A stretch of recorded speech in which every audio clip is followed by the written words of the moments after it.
Shalom Israel. Yahba Shem Shabrak a thumb to the brothers. Yahweh Shamar a thumb by Shem Shah to the sisters.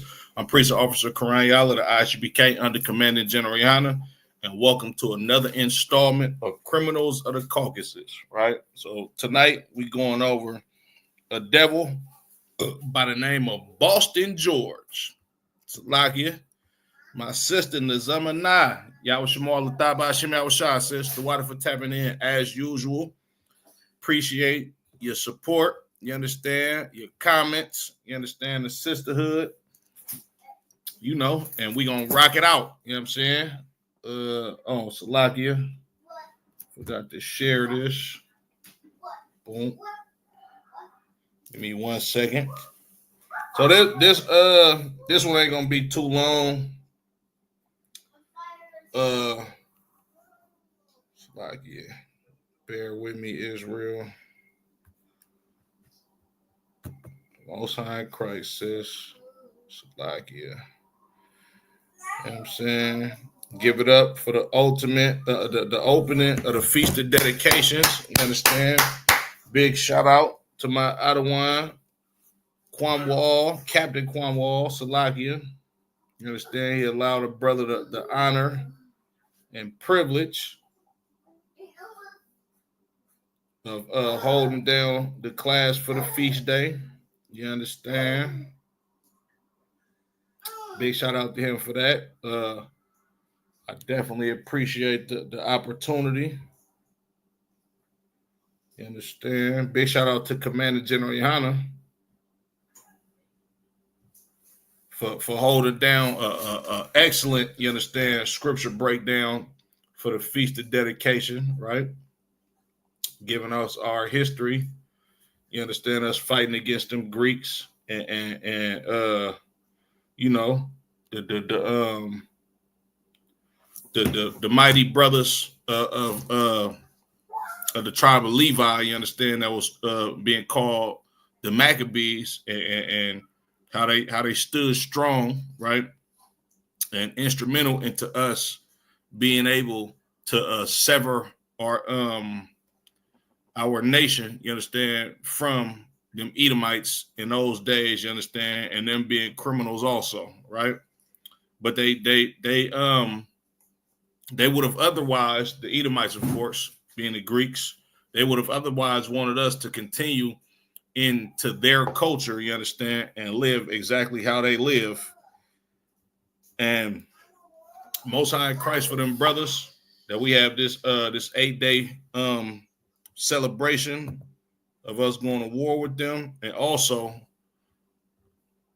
now that the Lord has breathed life in the ISUBK since 1969, you understand, you're able to have younger brothers like me that can give y'all these classes and show y'all the history, you understand, behind these Caucasians and how they live, right?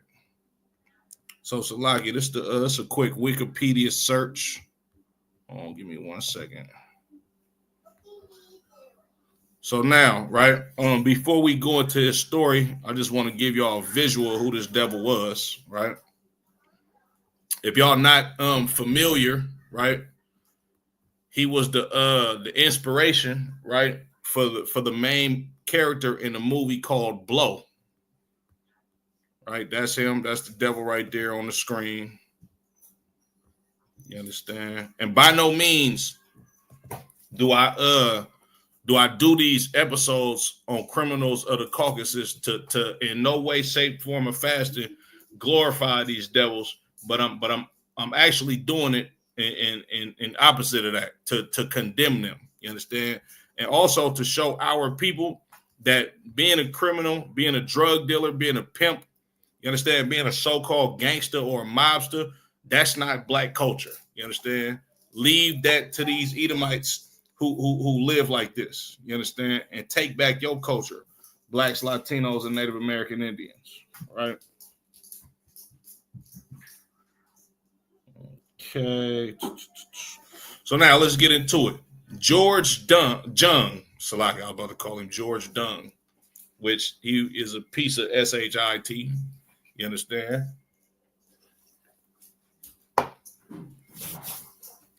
George Jacob Jung. Ooh, that's a tongue twister. Salaki. Born August 6, 1942. Died May 5th, 2021. Nicknamed Boston George and El Americano. Was an American drug trafficker and smuggler. He was a major figure in the United States cocaine trade during the 1970s and early 80s. Jung and his partners Carlos Letter smuggled cocaine into the United States from the Colombian Medellin cartel. Jung was sentenced to 60 years in prison in 1994 on conspiracy charges, but was released in 2014. Jung was portrayed by Johnny Depp in the biopic Blow, 2001. Now, of course, if you want to get a visual, you understand, of his lifestyle and be entertained by how this devil lived, I would highly recommend that movie Blow. It's an excellent film, you understand, and it shows you the greed, you understand, that flows through the blood of these Edomites, namely George Jung or Boston George, right? George Jung was born on August 6, 1942 in Weymouth, Massachusetts, to Frederick Jung, who owned a small business, and Ermine O'Neill Jung, or Ermine, Salaki, I've never seen that name on a woman, so I don't know how to pronounce it. In high school, Jung was a star football player and was described by his classmates as a natural leader, but was charged by an undercover police officer for solicitation of prostitution. Jesus, I didn't know that. You understand? Charged by an undercover police officer for solicitation of prostitution. So this guy was essentially paying whores to have sex with him, right? Of course, that's one of the devil's favorite pastimes, right? After graduating in 1961 from Weymouth High School, Jung briefly attended the University of Southern Mississippi, where he considered studying advertising but dropped out. Jung began recreationally using marijuana and sold a portion of everything he bought to break even.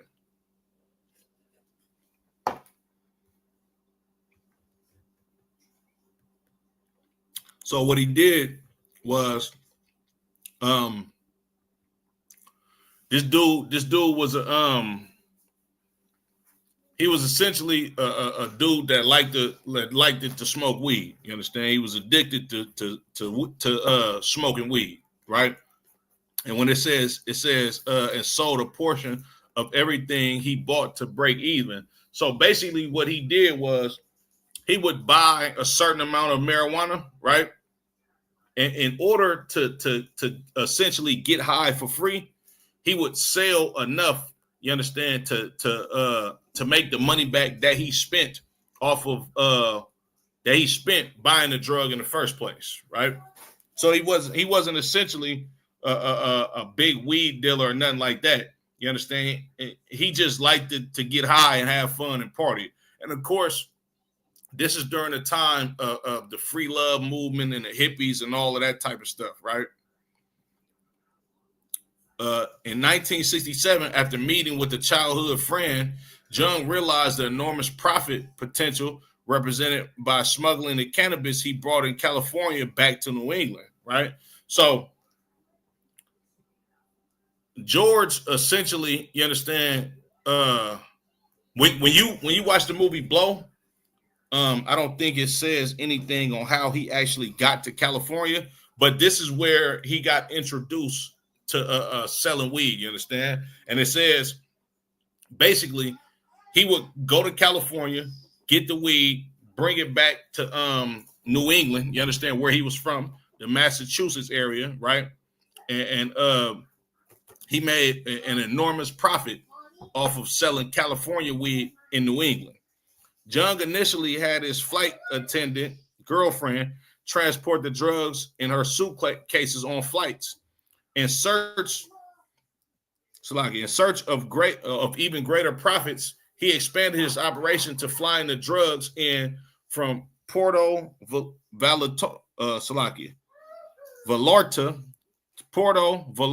Mexico, using airplanes stolen from private airports on Cape Cod and professional pilots.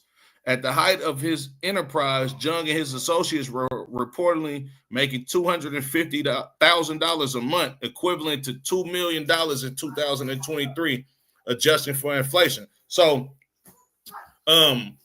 eventually, you understand, when he seen that he could make big profits off of selling the weed in California to New England, the greed in his soul and in his DNA pushed him to pursue more money. So what he started to do was he started to steal planes, right, from airports and pay real pilots to go to Mexico to get the weed, you understand, at a cheaper rate. That way he could basically just cut out the middleman and essentially make profits. It said this devil was making $250,000 a month selling weed. God damn. He must have been supplying a whole hippie free love movement. It said he was making an equivalent to over $2 million in 2023 dollars, right? $2 million a month. Imagine that.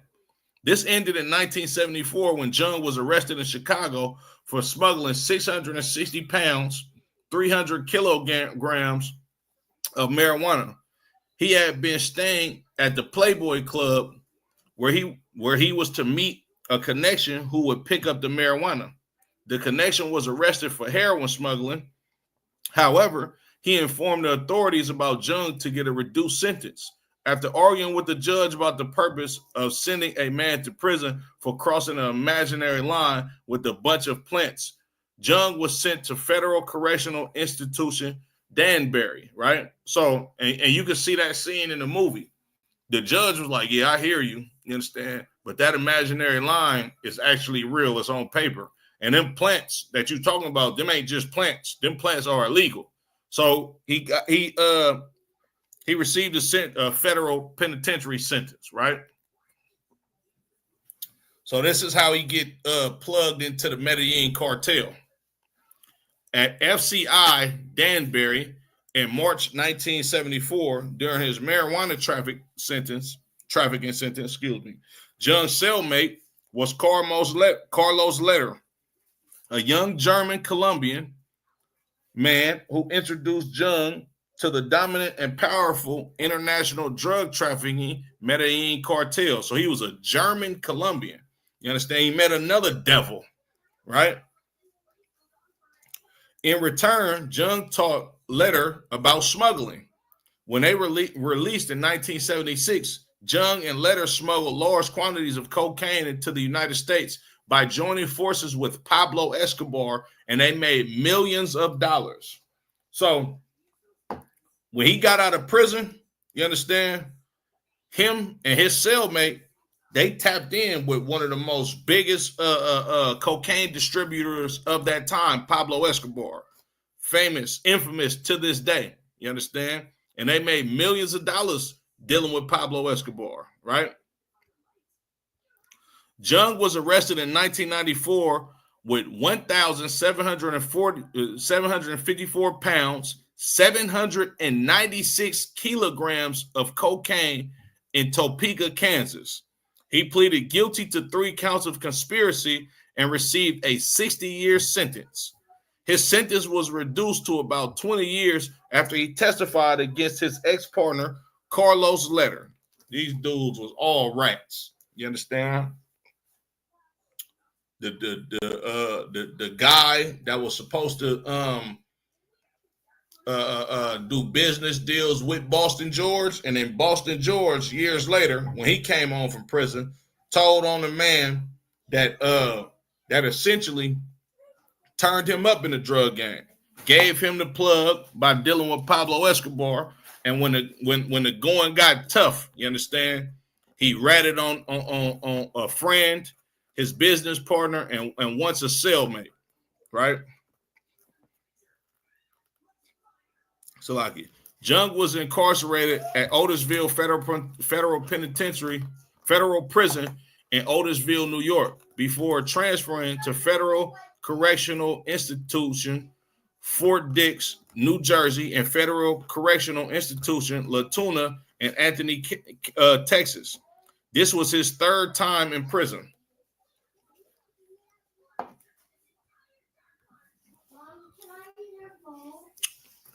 Jung was due to be released in November 2014, but was released early on June 2nd, 2014. Go sit down. No, I'm teaching the class right now, okay? So after nearly 20 years, in 2016, he was jailed for a federal supervision violation, then released from a halfway house in 2017. In September 2014, Jung contributed to the novel Heavy with T. Raphael Cimino, nephew of film director Michael Cimino. Heavy is a fictional story about Jung escaping from a Cuban prison and fleeing to Guatemala. Jung had been suffering from liver and kidney failure and was receiving hospice care when he died on May 5th, 2021 at his Weymouth, Massachusetts home. Right, so that's Boston George. You understand his life as a drug smuggler. You understand? And now, right? Nah, damn right, sis. No honor amongst thieves. You understand? Matam Yad, Yabashim Al Shabarakata, the water for tapping in. Yeah, the movie Blow. You understand? So like yeah. I'm gonna get a couple scripts, of course. So like yeah, bear with me.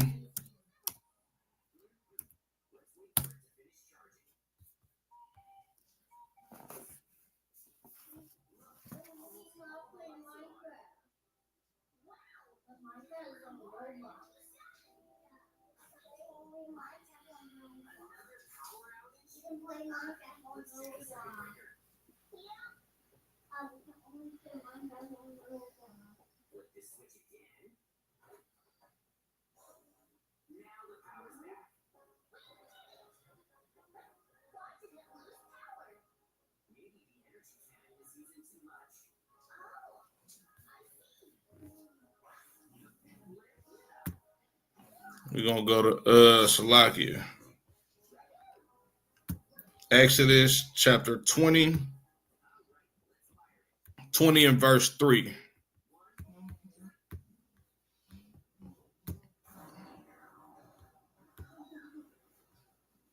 Salakia, let me share my screen.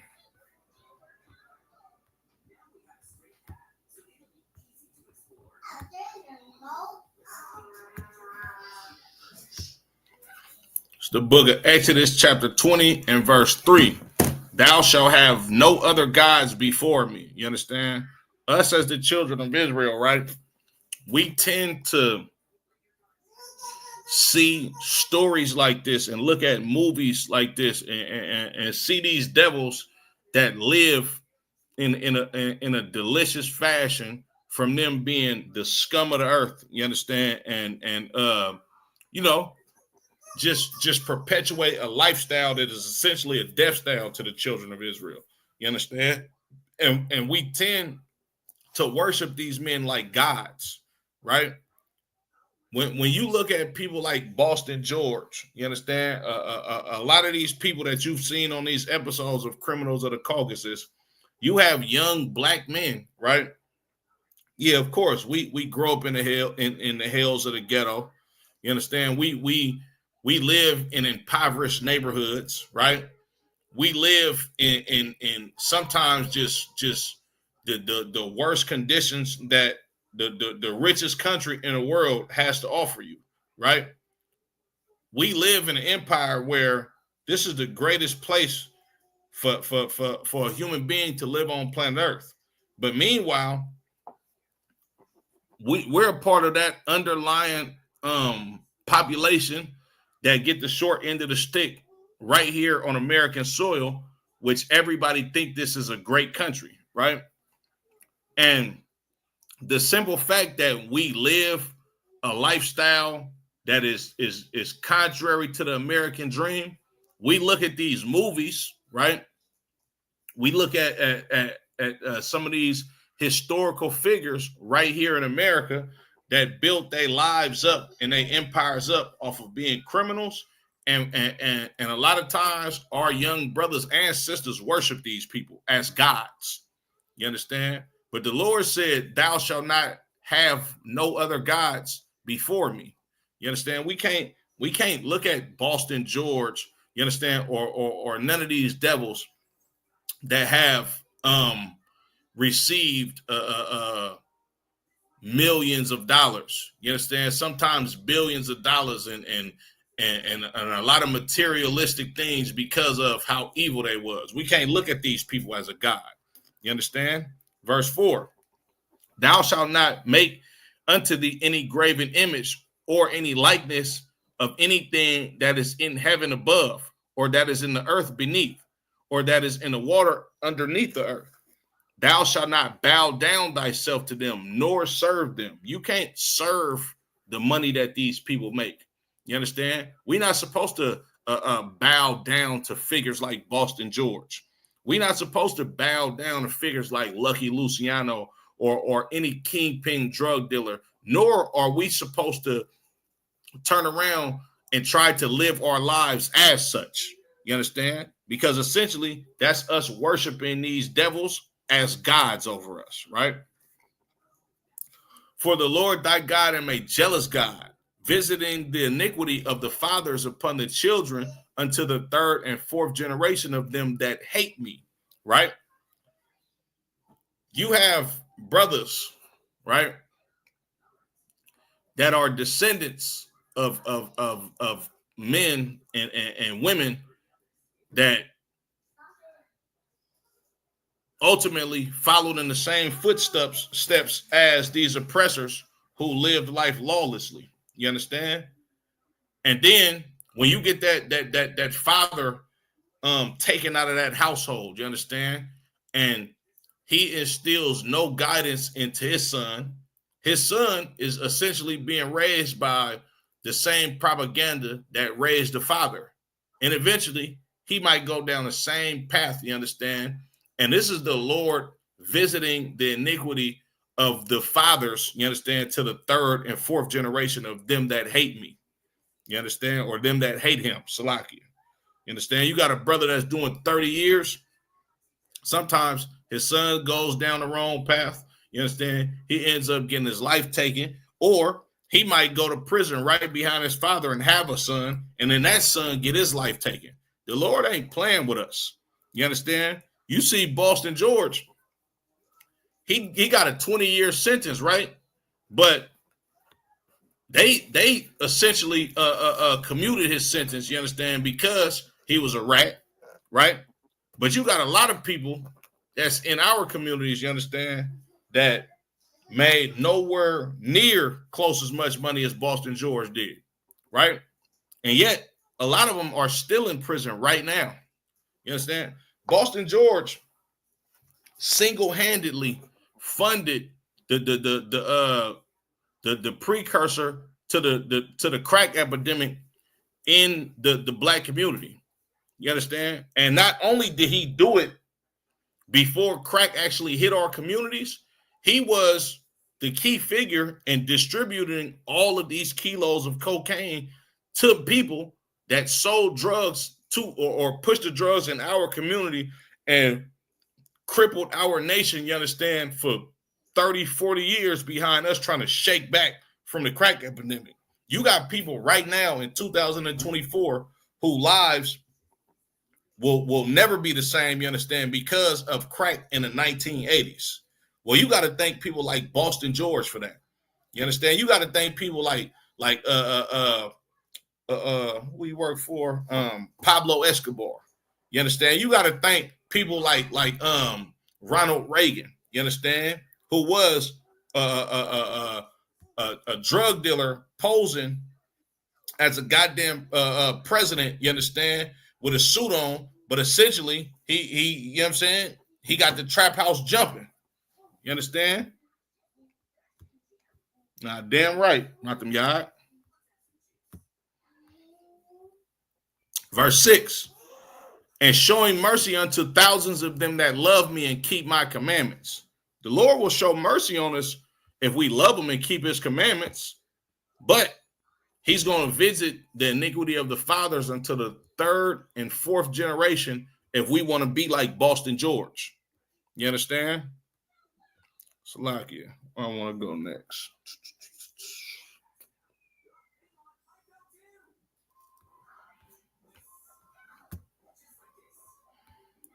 Let's go to Leviticus 18, verse 21. Oh, Salakia, that ain't what I wanted.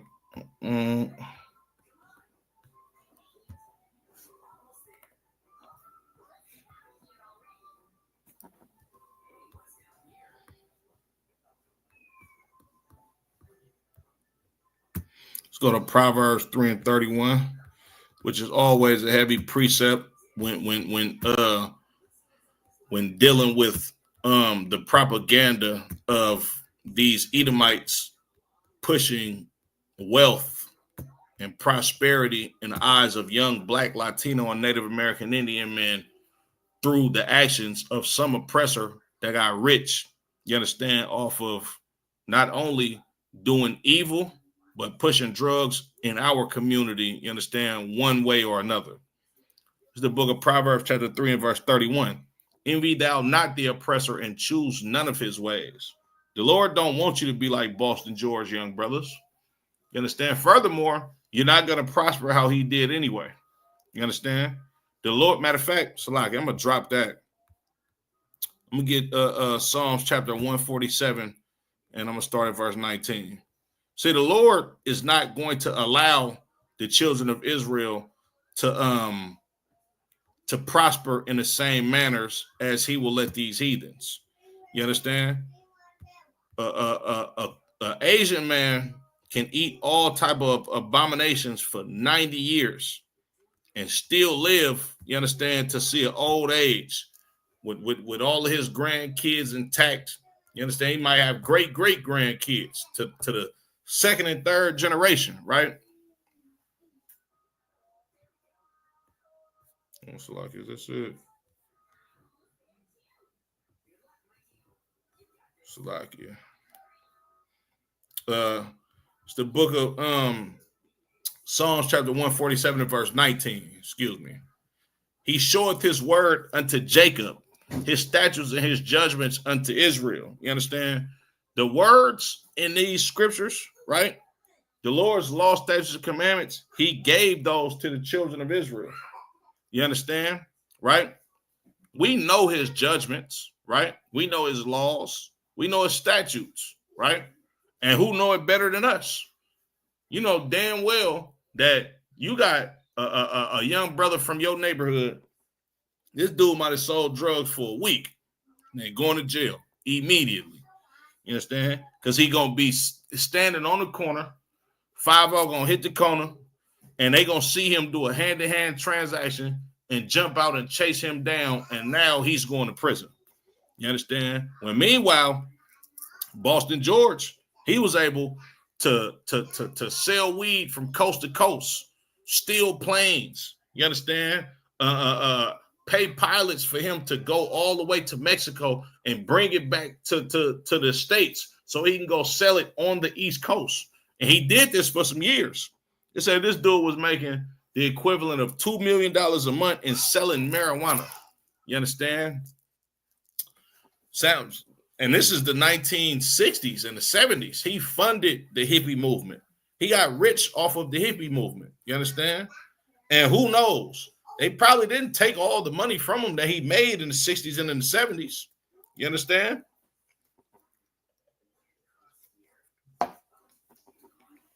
Verse 20. He have not dealt so with any nation. And as for his judgments, they have not known them. Praise ye the Lord. The Lord didn't give these law, statutes, and commandments, you understand, or his words to any other nation.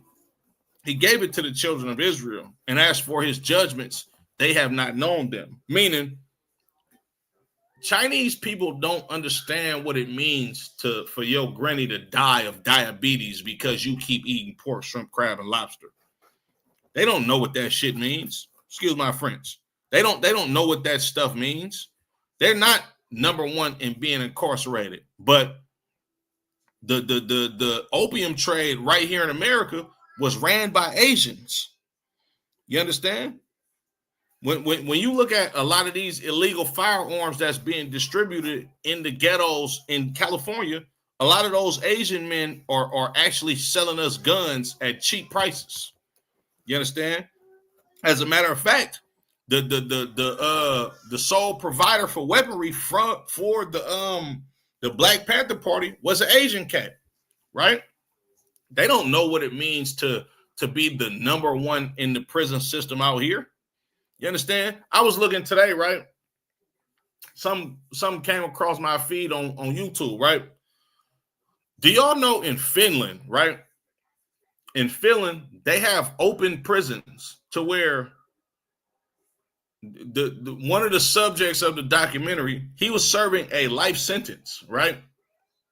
But he was serving a life sentence in an open prison.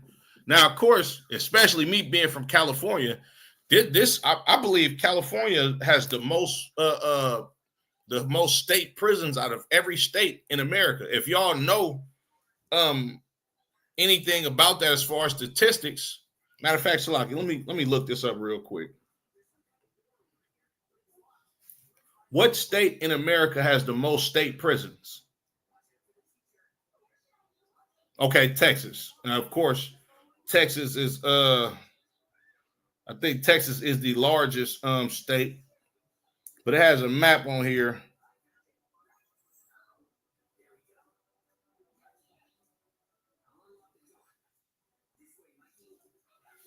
Slovakia. Texas is the home to the greatest number of prisons and jails in the United States. So anyway, you understand, right? But I don't want to get off a topic, right? But this prison in Finland, this is a prisoner. He's serving a life sentence for a murder charge, right? Finland, this blew my mind. I could not understand. I couldn't wrap my fingers around this because of me being from California and me knowing about the jail and prison system up here, right? This dude was serving a life sentence for murder, and he was able to live in an open facility, meaning he was able to come and go as he pleases. This dude was literally having meetings with like college professors in like upscale restaurants, and the clothes that he had on, you would think he was a white businessman. Meanwhile, he's serving a prison sentence, and he can leave the prison and jump in his car and go have a business meeting at an upscale restaurant with college professor, but he's serving a life sentence. Y'all don't believe me, man? Look it up. I was flabbergasted. You understand?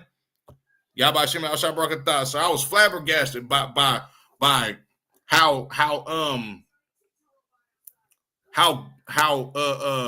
lenient, you understand, the nation of Finland was to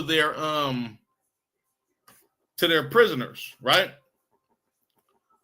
Because they don't know the judgments of the Most High God. You understand?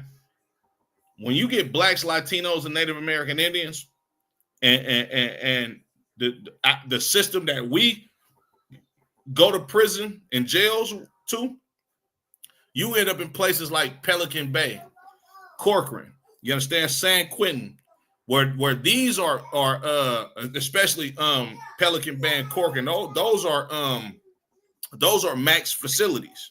You understand? And of course, it's essentially it's hard to escape from any goddamn prison in America. You understand? Let alone a lot of these California prisons, right? And to see that you can serve a life sentence in Finland and still be able to leave the prison as you want to, it was mind-boggling to me. But it made me think about this scripture, Psalms chapter 147 and verse 20. He have not dealt so with any nation, and as for his judgments, they have not known them. Praise ye the Lord. If we serve a life sentence, you're going to be in a goddamn shoe program, 23-hour lockdown, you understand? And it's over with for you. You understand? I don't even think prisoners with life sentences, I'm not even sure if they get conjugal visits or things of that nature. I'm not sure about that. You understand? But I do know the judgment that's being poured out on the children of Israel is swift. You understand? It's expedient and it's harsh because the Lord loves the children of Israel. Whereas you can murder somebody in Finland, white boy out there, this dude lives a prosperous life to where he can actually walk out of his jail cell whenever he wants to, go outside the prison, jump in a car, you understand, and go meet at an upscale restaurant with his goddamn college professor to discuss his career, even though he's serving a life sentence at a prison, you understand, in Finland. It was crazy to me, you understand, Salakia.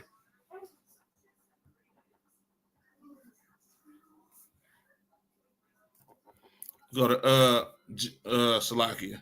Ecclesiasticus chapter 12 and verse 10.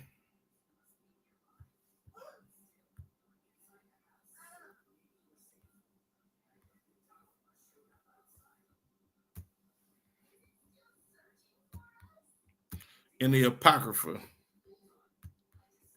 And like I said, Salakia, y'all, it's not gonna be too long of an episode today. You understand? But I had to come tap in with my people, right? It's the book of Ecclesiasticus, chapter 12 and verse 10. Never trust thine enemy, for like as iron rusteth, so is his wickedness. And the reason why I pulled this scripture is because we have to understand as a nation of people, you understand, who the enemy is, number one. And the reason why these stories are pushed, you understand, to the ears and the eyes of young Black and Latino and Native American Indian men and women, for that matter, right? Our enemies are not showing us these stories, you understand, or giving us this history of these successful drug dealers because they care about us or they're trying to give us an alternative way out of poverty at a faster rate. Nah, that's not what they're doing. You understand? They make all of these movies about criminals, you understand, that were prosperous, right? And essentially, you understand,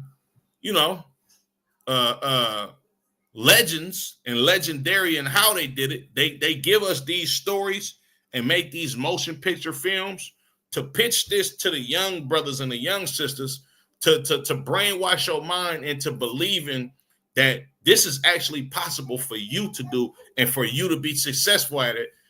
And in the long run, you either get murdered or you get a lengthy prison sentence. You understand?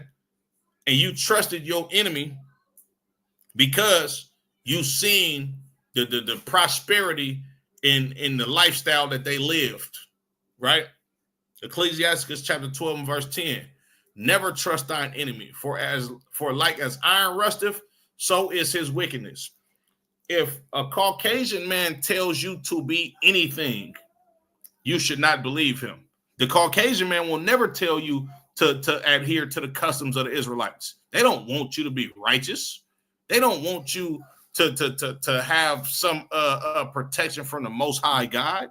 There's not one white man on planet Earth that wants you to come back to your culture and your heritage. Because you know why? Soon as you do that, he goes in chains. Soon as your nation has respect from the Lord, You understand? His nation perishes. His nation crumbles. So your enemy is going to push for you to be a drug dealer. Your enemy is going to push for your daughters and your sisters and your aunties, right? And your female cousins to whore themselves out, right? Your enemies are going to tell you that pork is the other white meat. You know why? Because they know that by you going against your God, they know by you not keeping your powers, law, statutes, and commandments, they're going to keep you as a slave. You're going to teach it to your children, and you're going to continue to be generational slaves and property for them. You understand? For like as iron rusteth, so is his wickedness. Y'all might think that a lot of these movies, right? Training Day, right? What was the other movie that Denzel played in? American Gangster. Like, imagine that. These Caucasians made a movie about a kingpin drug dealer in a black community in Harlem, out of all places, right? In the 1960s, right? And called it American Gangster. So, like, hear me out. The white man wants black people to believe that in America, the gangster is a black man. American Gangster, with Denzel Washington as the face of essentially heroin trafficking, right? When the mafia did it before him. If y'all watch the movie, before Denzel, if y'all watch the movie American Gangster, before Denzel went over there to where he go, to Korea, somewhere in China, you understand, somewhere in Asia, before he went over there to go get it from the source, he was actually buying it from the Italian mob at first. You understand? That's who he was getting his drugs from at first. Bumpy Johnson was getting his drugs from them white boys, from them Italians. You understand? You see all of these movies where they like to perpetuate a lifestyle of these Italian gangsters as men of honor and respect, and they didn't deal in drugs and all. No, they didn't sell drugs in their own communities. They didn't sell drugs in Bensonhurst, Brooklyn. You understand? They didn't sell drugs in the part of Queens where John Gotti was from. Nah, they didn't. But in Southside Jamaica, Queensbridge projects, you understand? That's where they sold the heroin and the cocaine at, to where the niggas lived at. You understand? Bensonhurst, Brooklyn, they wasn't selling cocaine on the corners. You understand? They wasn't selling heroin on the corners. But when you go to Bed-Stuy, you understand, or Crown Heights, you understand? Or Canarsie, Brooklyn, you understand? Where all of the niggas live at, you understand? East New York, you understand? When you go to Brownsville, that's where all of these drugs was being distributed to by these goddamn white boys. You understand? Because we trusted our enemy and believing that they wanted to rub shoulders with us and be business partners with us and turn us on to another way, you understand, on how to make money. When them goddamn crackers didn't want to do anything further but to destroy your communities and make money off of your people dying in it. You understand? And that's essentially how Boston George felt as well, right? They knew damn well what was going on in the black community. Yeah, you got this cheap form of cocaine called crack. You understand? And it's booming over there.